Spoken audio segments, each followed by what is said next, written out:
Hey guys, today I'm going to tell you how to fix iPhone charging but not turning on.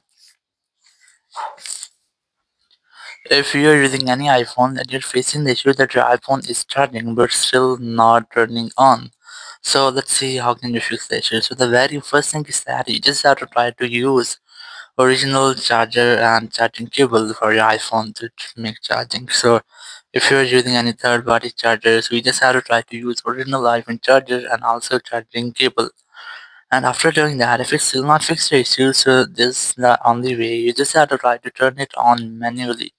Now to do that, you have to press and hold the volume up and the power button at the same time until you see the Apple logo. Sometimes it might take 5 seconds or sometimes it might take up to 20 seconds.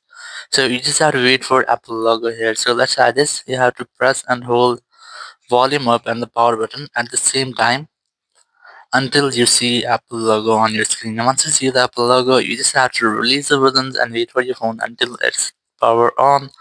So in this way, your iPhone will power on. So you just have to try to use original iPhone charger and also charging cable to prevent any kind of issue again. Thank you very much for watching the video. Until next video, bye bye.